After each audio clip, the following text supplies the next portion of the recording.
വയ്യ. കൊല്ലം ജില്ലയിൽ കഴിഞ്ഞ 1-2 ദിവസങ്ങൾക്ക് മുമ്പുണ്ടായ ഒരു സംഭവം. അതായത് ഒരു കൂട്ടം തന്തയില്ലാത്തവന്മാര് ചേർന്ന് ഒരു 19 വയസ്സുകാരനെ ഉത്സവ പറമ്പിലിട്ട് അതിക്രൂരമായിട്ട് മർദ്ദിക്കുന്നു. അതിൽ ഏറ്റവും വേദന തോന്നുന്ന ഒരു വലിയ അവൻ്റെ തന്തയുടെ പ്രായമുള്ള ഏതോ ഒരുത്തൻ വലിയൊരു മരക്കഷ്ണം ഉപയോഗിച്ച് കൊണ്ടുവന്ന് ആ പയ്യനെ അടിച്ച് വീഴ്ത്തിയാണ്. ആ അടിയോടുകൂടി അവൻ്റെ അവൻ ബോധരഹിതനായി താഴെ വീഴുന്നു. പിന്നീട് അവനെ കുറിച്ച് അറിയുന്നത് അവൻ്റെ ജീവൻ നഷ്ടപ്പെട്ടു എന്നാണ്. ചില ഉത്സവ പറമ്പുകളിൽ ഇതുപോലെ കുറേ തന്തയില്ലാത്തവന്മാരുണ്ട്. അതായത് ഉത്സവം എന്ന് പറയുന്നത് ക്ഷേത്രത്തിൻ്റെ ഉന്നമനത്തിന് വേണ്ടിയല്ല, മറിച്ച് മദ്യപിച്ച് ആഘോഷിക്കാൻ വേണ്ടിയാണ് എന്ന് മാറ്റിയിരിക്കുന്ന ഇവനെ പോലെയുള്ള കുറേ അലവലാദികൾ. ഇവനെയൊക്കെ പരമാവധി ശിക്ഷ തന്നെ കൊടുക്കണം.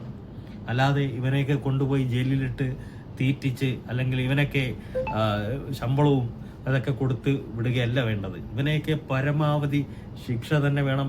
പരമാവധി എത്രത്തോളം അവനൊന്നും ഒരു ഒരു വെളിച്ചം പോലും പുറം ലോകം കാണരുത്, ആ രീതിയിൽ വേണം ഇവനെയൊക്കെ ശിക്ഷിക്കാൻ.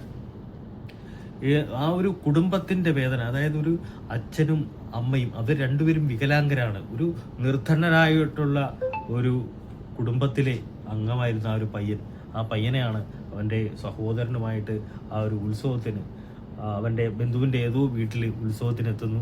അവിടെ പോയി ഉത്സവം കാണുന്നു. അതിനിടയിൽ എന്തോ വാക്കുതർക്കം ഉണ്ടാകുന്നു. അതിനിടയിലാണ് ഈ ഒരു പയ്യനെ ക്രൂരമായിട്ട് മർദ്ദിക്കുന്നത്.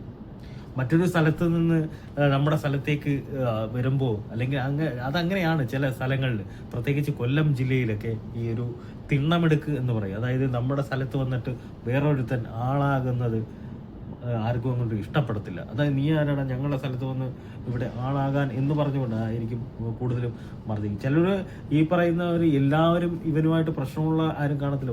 ഒരാളോ എന്തെങ്കിലും ഒരു വാക്കുതർക്കമായിരിക്കും. പക്ഷേ കൂട്ടം കൂടി മർദ്ദിക്കുന്നത് വരുത്തൻ, അതായത് മറ്റൊരു സ്ഥലത്ത് നിന്ന് നമ്മുടെ നാട്ടിലെത്തി അവൻ ആരാണ് ഇങ്ങനെ കാണിക്കാൻ അല്ലെങ്കിൽ ഇത് പറയാൻ ആരാണ് എന്നൊക്കെ പറഞ്ഞുകൊണ്ടൊക്കെ ആയിരിക്കാം മർദ്ദിക്കുന്നത്. അത് പല സ്ഥലങ്ങളിലും ഉള്ള ഒരു കാര്യമാണ് ഈ തിണ്ണമെടുക്ക് എന്ന് പറയുന്നത്. അതായത് ഇവനൊക്കെ പരമാവധി കൊടുക്കാൻ പറ്റിയ അങ്ങേയറ്റത്തെ ശിക്ഷ തന്നെ ഇവനൊക്കെ കിട്ടണം എന്നാണ് നമുക്ക് പറയാനുള്ളത്.